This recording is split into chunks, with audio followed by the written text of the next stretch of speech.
Assalamu alaikum wa rahmatullahi wa barakatuhu, and welcome to another episode of our exciting series towards understanding Surah Yusuf. I am your host, Yassir Qadhi. In our last episode, we had discussed how the wife of Aziz tried to seduce Yusuf alayhi salam and how he resisted her temptations. In today's episode, we will continue this story and discuss how she attempted to seduce him yet again, and how once again the Prophet Yusuf alayhi salam attempted to throw her back and repel her, and how they punished him for his innocence. Stay with us. لقد كان في قصصهم عبرة لأولي الألباب ما كان حديثا يفترى ولكن تصديق الذي بين يديه وتفصيل كل شيء وهدى ورحمة لقوم يؤمنون. Assalamu alaikum wa rahmatullahi wa barakatuhu. We are still talking about the story of Yusuf alayhi salam, and we were at the point where the wife of Aziz is attempting to seduce Yusuf alayhi salam to commit that evil deed with her. And we mentioned that the Qur'an clearly says she had a burning desire for him. And then the Qur'an says, and he had a desire for her, were it not for the fact that he saw the evidence from Allah. Now here, as we said, a lot of scholars found this problematic, but a lot of others did not find it problematic, and this seems to be the stronger position. Now we can understand this portion in one of two ways. The first way is that we can understand that Yusuf alayhi salam did not have any desire for her, but he would have had he not seen the evidence from Allah. So because he saw the evidence from Allah, that prevented him from having a desire. But the more realistic interpretation, and the one that appears to be the strongest, Allah says, and he also had a desire for her. And were it not for that evidence that he had, the two desires would have met and they would have done the deed. But the evidence that he had, i.e. the knowledge that he had, prevented him from following his desires. So Allah does not negate that he himself had desires for her. What Allah negates is that he didn't act upon those desires. And for us, in this story and in this version, there is much benefit and wisdom. Yusuf alayhi salam is not an angel. Yusuf alayhi salam is not superhuman. He is a human being. He feels the same emotions, the same lust, the same desire that any man would have felt in that situation. Therefore we sympathize with him. We feel his pain and anguish. And yet, even though he had that lust, he controlled it. And that was where the righteousness comes. Not that he didn't have lust, not that he didn't have the emotions. The true piety came when he fought those emotions, when he controlled those emotions, when he kept those emotions in check. And it was the knowledge of Allah subhanahu wa ta'ala, the fear of Allah, the love of Allah that caused him to control those emotions. And my dear brothers and sisters in Islam, the lust of sexuality is so powerful that the only emotion that can keep it in check is the emotion of the taqwa of Allah. So Yusuf alayhi salam kept it in check and did not act upon it. And Allah says, وَاسْتَبَقَ الْبَابِ. The two of them raced one another. Imagine the scene. They are locked up in this house all alone, and the two of them are racing one another. Even though the physical goal is one, and that is the door, the spiritual goal could not be farther apart. The spiritual goal is exactly opposite. The physical goal is one, and that is the door. But Yusuf alayhi salam is rushing to safety. He is rushing away from evil. He is racing to Jannah, while she is racing to the doors of Jahannam. While she is racing, physically wanting to force him to do that deed with her. The two are racing to the same destination, but Yusuf is wanting Jannah, and she is wanting the fire of hell. Look at the difference between the two. Also see how the lust that she had caused her to act in this manner. Also see how is it possible for a human being to be so much taken by that lust that they physically want to force their desires upon another person. And imagine, what man could have refused such a temptation? What man could have done so? Except for the fact that that man is chosen by Allah. He has a love of Allah and a fear of Allah in his heart. وَاسْتَبَقَ الْبَابِ وَقَدَّتْ قَمِيصَهُ مِنْ دُبُرٍ. She held on to him physically. And so hard was Yusuf running away that he rushed forward and she pushed him back so that the very shirt that Yusuf was wearing tore apart. So anxious was Yusuf to flee, and so anxious was she to keep him back, that a physical tearing occurred, the tearing of the shirt of Yusuf. And lo and behold, وَأَلْفَيَا سَيِّدَهَا لَدَى الْبَابِ, they were surprised to see their master and owner, the husband and his own master, at the very door. This was a surprise. It was unexpected. And it is assumed that the master returned unexpectedly. He wasn't supposed to be there, but Allah Azza wa Jal willed that he return at a time he usually does not return. And the only one who would have the keys also to go all the way in, and the only one who would really and truly be the most hurt and the most offended and the most angry by what he has seen. All of this was the will of Allah. وَأَلْفَيَا سَيِّدَهَا لَدَى الْبَابِ, they were both surprised and shocked to find that his master and his owner, the owner of Yusuf alayhi salam, and also the husband of the wife at the very door. Immediately she says, قَالَتْ مَا جَزَاءُ مَنْ أَرَادَ بِأَهْلِكَ سُوءًا, what will be the punishment of somebody who wanted to harm your wife? Look at the way her mind is thinking. She is caught in the act, but what a devious and cunning mind she has. What an evil mind she has. She is caught with his shirt in her own hands, and yet she has the audacity to immediately blame him. But what does she say? She doesn't say he tried to hurt me. She doesn't say he did this and that. She said you must punish him. What will be his punishment? In other words, she jumps immediately to the verdict. Not even is he guilty or not. Look at her devious mind. You must punish him. He tried to do something evil with me. Also notice, she doesn't accuse Yusuf of doing the evil. She accuses Yusuf of wanting to do the evil. And there's a difference. Because if she had accused Yusuf of doing the evil, that means she too has done an evil, even if it was forced upon her. And she does not want that shame. So she doesn't say Yusuf has done something. Rather, she says Yusuf has attempted to do something. So she said, what will be his punishment? Except that you put him in jail, or you torture him, i.e. you whip him and you lash him. So immediately she accuses Yusuf of the crime. And such is the mind of the criminal, that he automatically accuses the most innocent person of the crime that he himself has done. What is the response of Yusuf alayhi salam? He doesn't just sit back. He doesn't just stay there. Immediately he says, قَالَ هِيَ رَاوَدَتْنِي عَنْ نَفْسِي. He says, she is the one who tried to seduce me. Yusuf alayhi salam attempts to defend his honor. He doesn't allow things to remain. He gets angry, and his own innocence rises. And immediately he says, this is not the case. This didn't happen. She was the one who tried to seduce me. I didn't try to seduce her. قَالَ هِيَ رَاوَدَتْنِي عَنْ نَفْسِي. So now the husband is stuck. Here is Yusuf's shirt torn. There is his wife holding Yusuf's shirt. She says Yusuf did it, and he says she did it. Who is to be believed? Allah says, وَشَهِدَ شَاهِدٌ مِّنْ أَهْلِهَا. A witness of her own household testified. Who is this witness? Some of the scholars, they claim that this was a baby that spoke miraculously.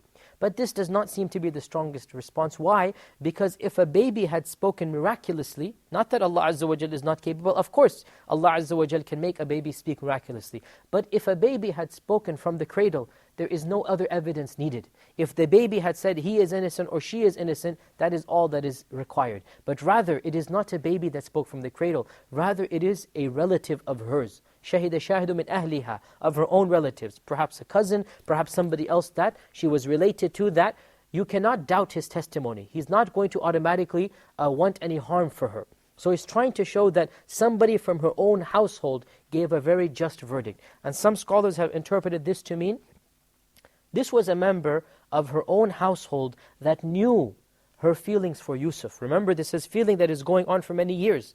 And he wanted to defend Yusuf against his own relative, but he didn't want to say she's guilty. Rather, he said something that is a general rule. Look at the evidence. See for yourself what is the case. So he gave an intelligent response. He didn't point fingers at one of the two himself. He told the husband, you point the finger. You look yourself and see who do you think the guilty party should be. And so he gives a general ruling. He says, if the shirt has been torn from the front, this means she is telling the truth and Yusuf is lying. Meaning if Yusuf wanted to do something, he would be facing her. Yusuf would be facing her and attempting himself on her. So she's defending, she would have torn from the front. How is she going to get behind him if she is facing him? And he says, this witness, and if the shirt is torn from the back, this means he was the one running away. This means she was the one attempting to seduce him. This means he was telling the truth and she was the one that is lying. So this is a very beautiful testimony from a person of her own household, saying that, look at the evidence, look at yourself and see for yourself who is right and wrong. This also shows us that when you look at something to decide who is right and wrong, for example, a judge in an Islamic state, you should look at all the evidences. Don't just take the word of the people in front of you. That's one evidence. You take it into account. If somebody says he's guilty, then he says he's guilty. If somebody confesses. But if there are evidences that show that certain person is guilty or not, those evidences also need to be taken into account. And in our times, we can extrapolate this to fingerprints, to DNA samples, to forensic science. All of these things play a role in our Sharia. We don't just dismiss them and say, oh, this is not allowed. No, we use our common sense. We take into account what modern science tells us is a legitimate clue, a legitimate evidence. So he gave a general ruling. And he said, now this is a point here. Some of the scholars say, how could the man have testified when he didn't see anything? Allah says he testified, shahida shahid. The response, firstly, he didn't point fingers. So this is not a witness in that sense. The second thing, he has been a witness many years, he knows what's happening. So he's testifying to a general trend that he has seen. He is testifying that the woman has been flirtatious with Yusuf, that the woman has tried more than once in a very subtle way, in a not an apparent way, to try to win over the heart of Yusuf, but she has not been successful. So he testified to what he knew, and he then gave it open verdict, and he said, see for yourself which of the two is telling the truth. So Allah says, فَلَمَّا رَأَى قَمِيسَهُ قُدَّ مِن دُبُرٍ. When the man saw, when the husband saw that Yusuf's shirt was broken from the back, from his behind, قَالَ إِنَّهُ مِن كَيْدِكُنْ. He said, this is of your plots and plans. You plotted and planned this. إِنَّ كَيْدَكُنَّ عَظِيمٌ. Verily, your plots are very, very evil, very large, very difficult to, very evil in their scope. O Yusuf, turn away from this. O Yusuf, ignore this and overlook it. And as for you, seek forgiveness for your sin. You have made a major mistake. So the husband overlooked this and he said, Yusuf, turn away, don't say it. And as for you, then seek refuge and seek forgiveness to myself and to your gods. Verily, you have done a major mistake. So the husband did not actually undertake any action against his wife. Why? Perhaps he was too weak. Some men are not very strong in their personalities. Very, very ultra soft. And he was overly soft. But more likely, perhaps he didn't want to embarrass himself by accusing his wife of seducing the slave. So he wanted to keep it covered up and not allow his reputation to be soiled. We need to take a short break. When we come back, inshallah ta'ala, we'll continue this story. Stay with us. لقد كان في قصصهم عبرة لأولي الألباب. لقد كان في قصصهم عبرة لأولي الألباب. Huda TV strives to bring you, our viewers, the best in Islamic programming.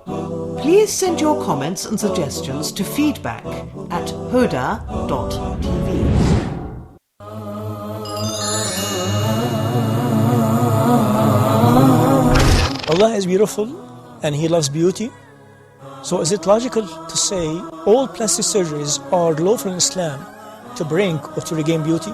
It is very misleading questions. Need a very accurate and firm answers. Let us set up the rules and principles to cover all plastic surgeries in Islamic law. How Islam does legalize niqab or veil factor in our modern life? Is it fair to suggest that it is more cultural than it is Islamic? I would rather to answer these questions by just suggesting very shocking fact about niqab. Are you ready for that? How Islam does legalize polygamy, when Islam always says that respect natural instinct and natural feelings, and knowing that not a single woman does accept anyone to share her in her kingdom. All what you have said is true. But is there any difference between your natural instinct and your natural desires? Or maybe between your interest or what you wish to have? Or maybe your interest and other interest? Is it true that anything came after the Prophet ﷺ regarding this deen to be considered as a bid'ah, innovation? It's neither this nor that. It seems very well complicated and confusing to many Muslims, especially when it comes to the saying of the Prophet ﷺ, وَكُلَّ مُحْدَثَةٍ بِدْعَةٍ, and Sayyidina Umar saying, نِعْمَةُ الْبِدْعَةُ هَذِهِ. Let us set up the very comprehensive definition of bid'ah according to Islamic law.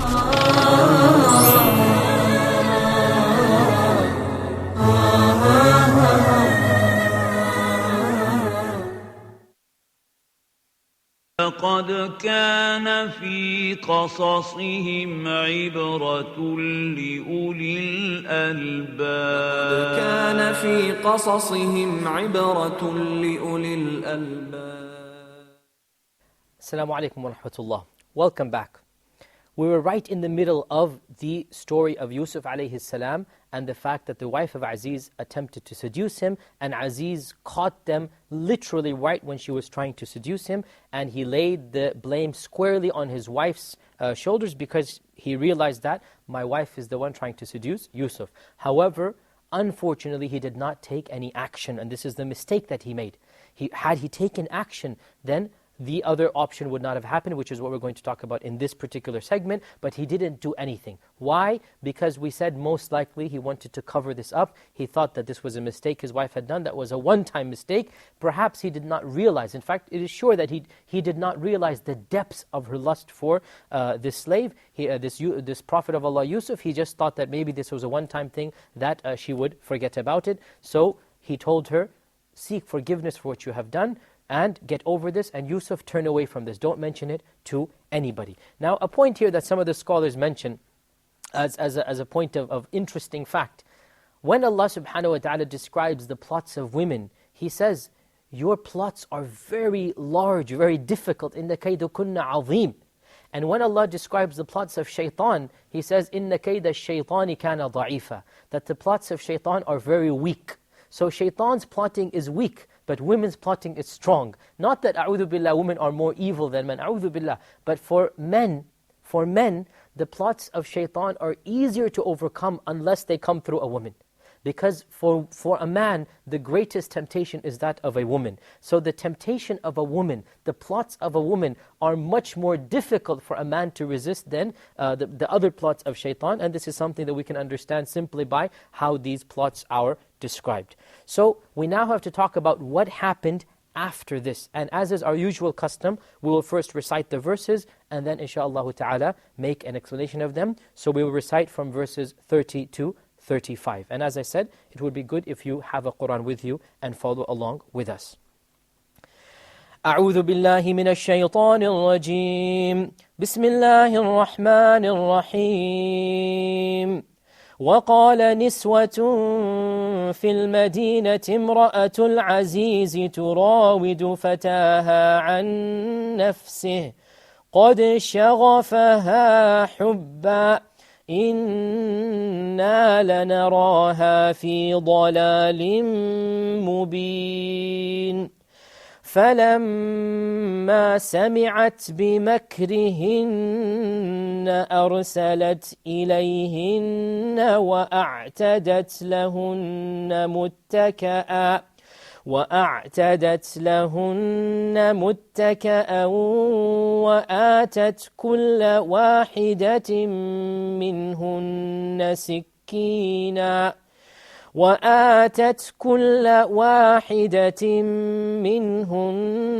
سكينا وقالت اخرج عليهن فلما رأينه أكبرنه وقطعن أيديهن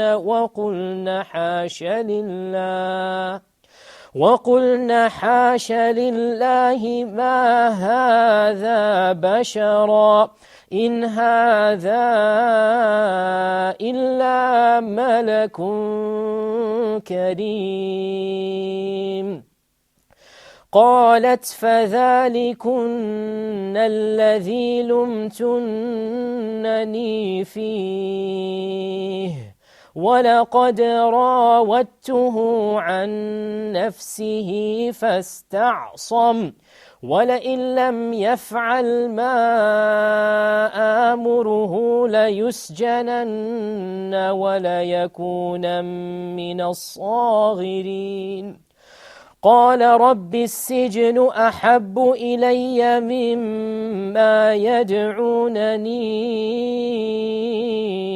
إليه قال رب السجن أحب إلي مما يدعونني إليه وإلا تصرف عني كيدهن أصب إليهن وأكن من الجاهلين فاستجاب له ربه فصرف عنه كيدهن إنه هو السميع العليم ثم بدا لهم من بعد ما رأوا الآيات ليسجننه حتى حين. So in these series of verses, from verse 30 to 35, Allah subhanahu wa ta'ala begins another segment of the story. And Allah then moves the story from the house of the wife of Aziz, the house of Aziz and his wife, to the city itself, the city in Egypt.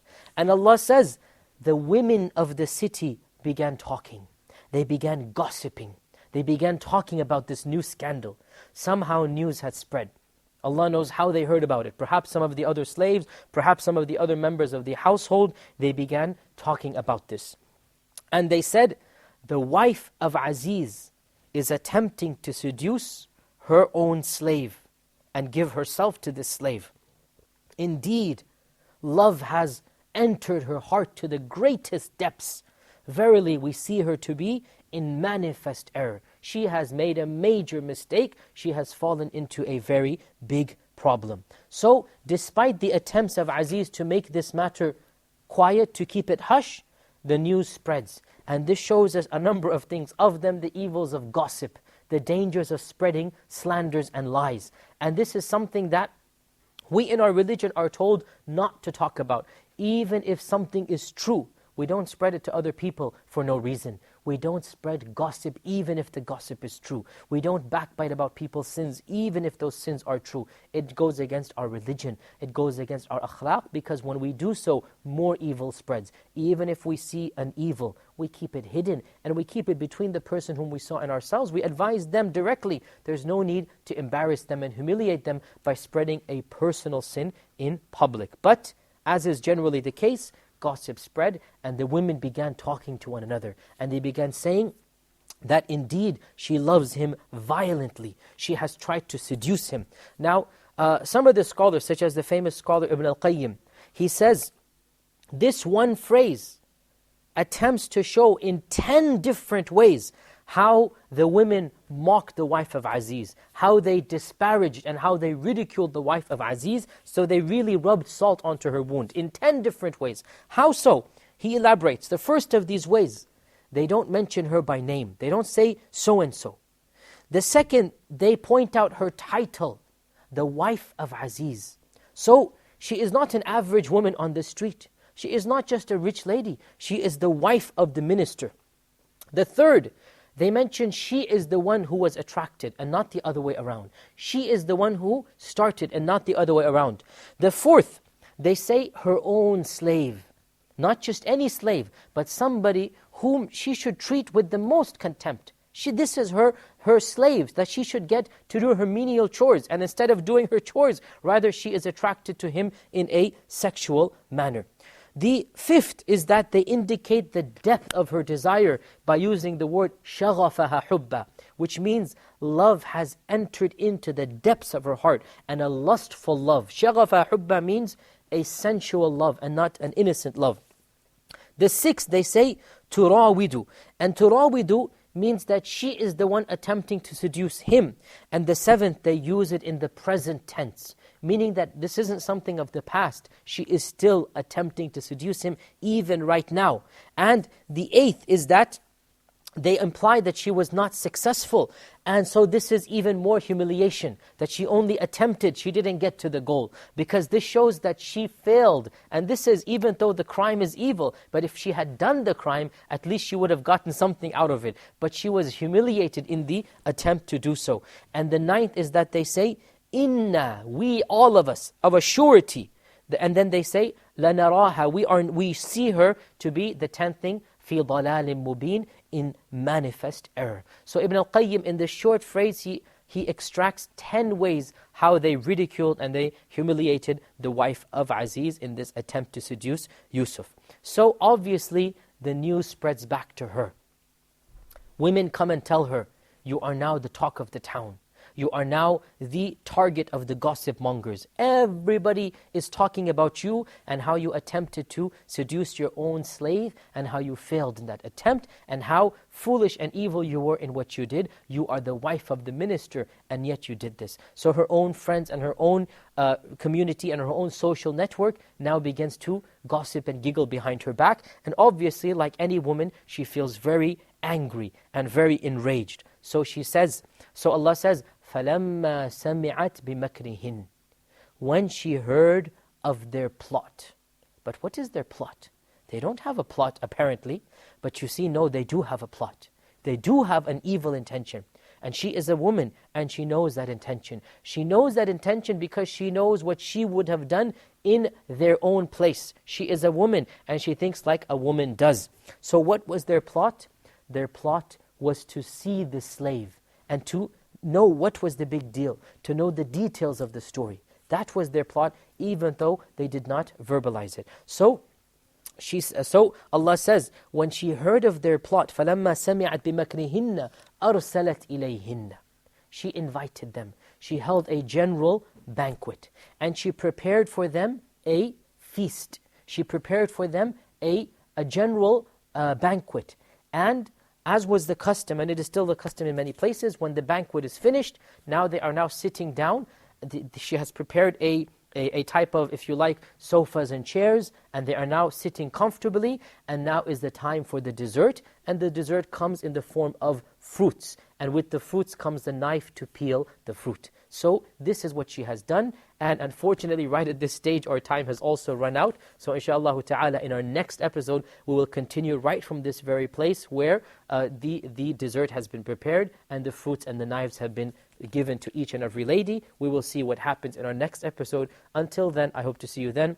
Wassalamu alaikum wa rahmatullahi wa barakatuh.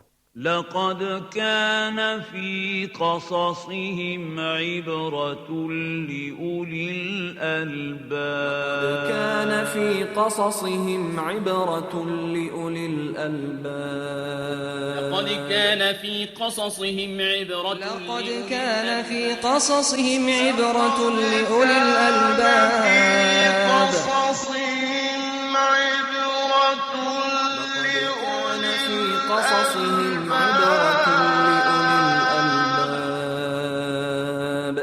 ما كان حديثا يفترى ولكن تصديق الذي بين يديه وتفصيل كل شيء وهدى ورحمة لقوم